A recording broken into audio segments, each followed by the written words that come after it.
I'm going to have to take you around more often. It's great to be here. This is a really beautiful venue, and you can see people everywhere. I thought I would share a few ideas with you, but I'll try not to be redundant with the movie itself. But first I'll make a comment about the movie. People have been approaching me, this was 4 or 5 years ago, to follow me around and make a movie.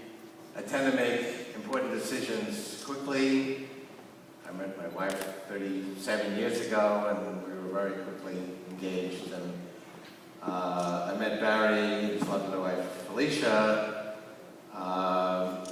Something about their email seemed compelling to me, so I met. It was in San Francisco, right?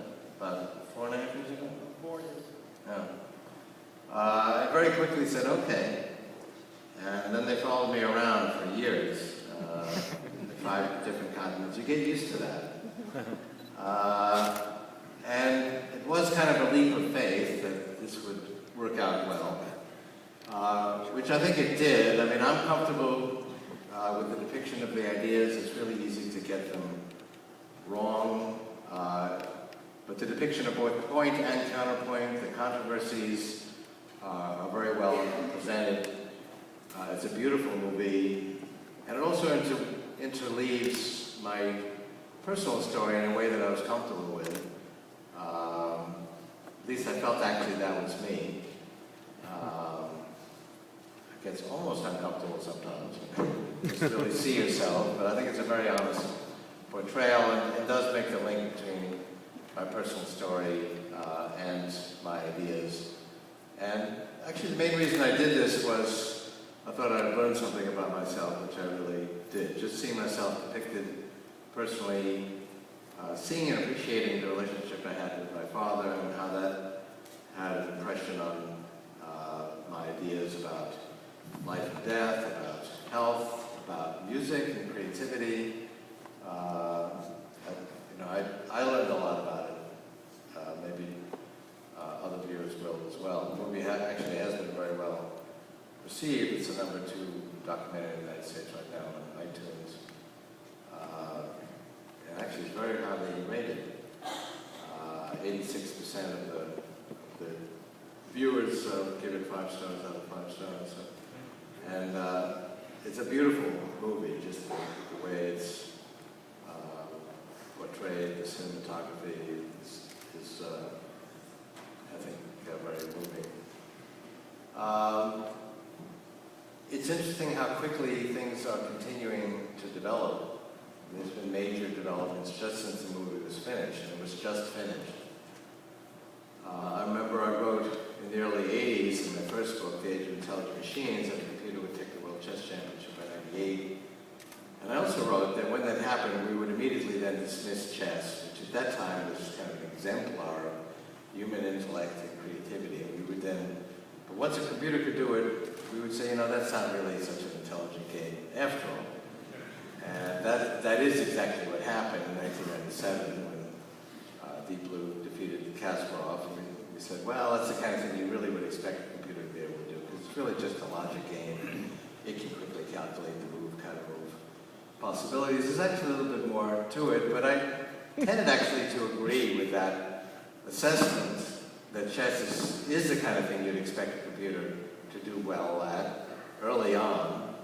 But a lot of observers said, well, but computers will never deal with the subtleties and vagaries and ambiguities and complexities of human language, particularly when you don't know what's coming. You don't know if the next thing is a metaphor or a joke or a pun or a simile or expressing irony or satire.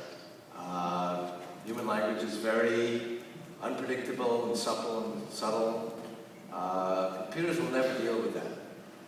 So I wouldn't say the issue is settled, but I think Watson's victory on Jeopardy was impressive, and it's harder to dismiss it because it's viscerally impressive. If you watch Deep Blue play chess and it makes a move, there's no visceral reaction. 99% at least of the viewers, including me, can't tell if that's an okay move or a great move. You don't see the movie and go, wow. When you watch Jeopardy, you do say that. Whoa, I mean, I'm just beginning to figure out, okay, that's really a metaphor, and it's got the answer. It does turn out it's not at human levels in terms of its understanding of language. It makes up for that by having read hundreds of thousands of pages, all of Wikipedia, whole encyclopedias. I could do that too. I could sit and read all of Wikipedia. I wouldn't remember very much of it. It remembers all of that stuff. And it brings up actually an interesting point about artificial intelligence, that as certain levels of understanding are achieved, it can then apply that to a vast amount of material. I mean, look at a search engine. It's kind of mastered all the web without very much understanding at all, but it creates something very powerful. So Watson actually has a lot more understanding than a typical search engine. You can see from some of the mistakes it's made, it's not quite operating at human levels, but it has mastered all of this knowledge. And it's, you know, if Watson were the last thing that were ever done in AI, we looked at, okay, AI is done. Let's see how we did. I would agree that we did not achieve the human level of intelligence. But we're not done. It's a milestone. It's a very encouraging one. It's really hard to argue that, well, computers will never understand the subtleties of language. Some of the language that it dealt with was pretty darn subtle. And there are other things going on, like Google cars, which have logged 140,000 miles in California, driving through congested cities and towns without human drivers. There's actually a human in the car ready to take over, but they don't take over.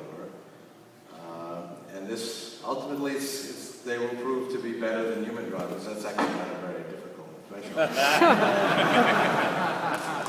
So, my primary thesis is that computers will achieve human levels of intelligence by 2029. They'll then, like Watson does, be able to apply that to, you know, billions or more pages of material. I mean, keep in mind that Watson didn't just have to read this little query, which has complicated language. It read all this material on the web. It was not hand-coded, all that knowledge.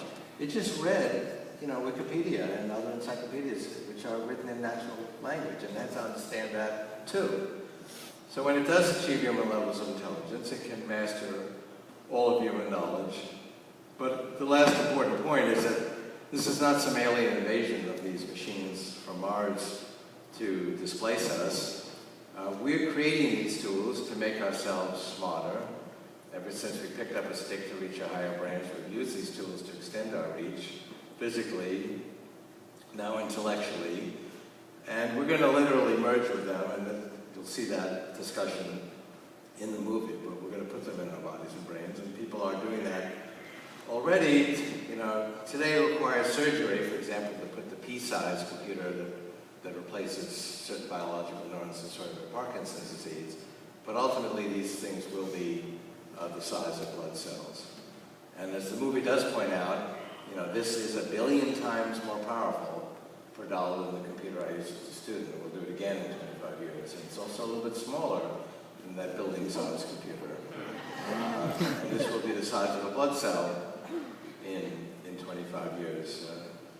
You may have noticed the cover of Economist recently had a picture of a violin, which was printed out on a three-dimensional printer. So we have already an industry of 3D printers that can print out a broad variety of products from an information fund. So if I want to send you today, let's say, a movie or a sound recording or a book, I can send you an email attachment. That used to require a FedEx package only a few years ago. So I can now send you a violin and certain other things.